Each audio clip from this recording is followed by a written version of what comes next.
সতীৰ্থ বিধায়কৰ গাদ্দাৰী আৰু AIDFৰ চৰম প্ৰতাৰণাৰ পিছত ৰাজ্যসভা নিৰ্বাচনত পৰাজয় নিশ্চিত হোৱাৰ লগে লগে 2022 চনৰ 17 এপ্ৰিলত লাজে ক্ষোভে খঙে অপমানে কংগ্ৰেছ এৰিছিল ৰিপুণ বৰাই। পৰৱৰ্তী সময়ত মমতা বেনাৰ্জীৰ নেতৃত্বাধীন তৃণমূল কংগ্ৰেছত যোগদান কৰি দলটোৰ ৰাজ্যিক সভাপতিৰ দায়িত্ব লৈছিল ৰিপুণ বৰাই। সেইগৰাকী ৰিপুণ বৰা পুনৰ এবাৰ কংগ্ৰেছলৈ প্ৰত্যাৱৰ্তনৰ বাবে সাজু হৈছে। ইয়াৰ পূৰ্বে দেওবাৰে আনুষ্ঠানিকভাৱে TMC ত্যাগ ৰিপুণ বৰাৰ। দলটোৰ ৰাজ্যিক সভাপতি পদৰ লগতে প্ৰাথমিক সদস্য পদো ত্যাগ ৰিপুণ বৰাৰ। মোৰ কাৰো প্ৰতি কোনো গ্ৰিভান্স নাইকিয়া। মই অন প্ৰিন্সিপল মই আদৰ্শগত কাৰণতেই মই ত্যাগ কৰিছোঁ। মই বিৰোধী শিবিৰত থাকিম, বিজেপিৰ বিৰোধী শিবিৰত থাকিম।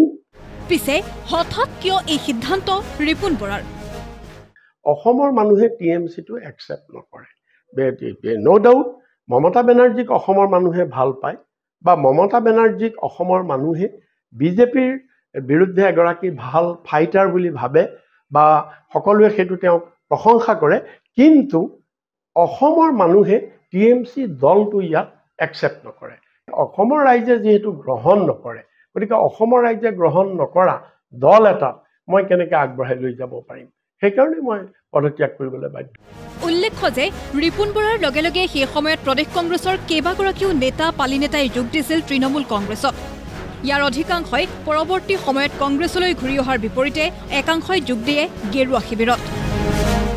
বিপৰীতে দেওবাৰে ৰিপুণ বৰাৰ লগে লগে দল ত্যাগ কৰে TMCৰ ৰাজ্যিক সাধাৰণ সম্পাদক অৰূপজ্যোতি ভূঞা, ৰাজ্যিক প্ৰশাসনিক সাধাৰণ সম্পাদক গজেন্দ্ৰ প্ৰসাদ উপমন্য আৰু সাধাৰণ সম্পাদক জুলফিকাৰ হুছেইনেও।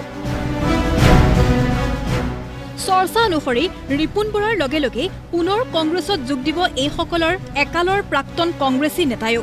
পিছে কংগ্ৰেছত যোগদান সন্দৰ্ভত প্ৰতিক্ৰিয়া ৰিপুণ বৰাৰ। যোগাযোগ মই তেনেকুৱা কোনো ধৰণৰ যোগাযোগ হোৱা নাইকিয়া, আৰু এটা দলত থকাৰ পিছত সেইটো দলৰ পৰা আন এটা দলত যোগাযোগ কৰাটো অলপ এথিক্সৰ পিনৰ পৰা অলপ অসুবিধা, গতিকে সেইকাৰণে তেনেকুৱা হোৱা নাই। মই পৰৱৰ্তী কালত এইটো চিন্তা কৰিম, সময় আছে, তেখেতসকলো বিচাৰিব লাগিব, ময়ো যাব লাগিব, তেনেকুৱা কথা আছে। কিন্তু এইটো কথা ঠিক, মোৰ পুৰণি ঘৰ কংগ্ৰেছ, মই পুৰণি ঘৰলৈ মোৰ ঘূৰি যোৱাত মোৰ কোনো আপত্তি নাইকিয়া। বশিষ্ঠৰ পৰা হিমাংকৰ বৰ্মনৰ সহযোগত অমৰেন্দ্ৰ ডেকাৰ ৰিপৰ্ট, প্ৰতিদিন টাইম।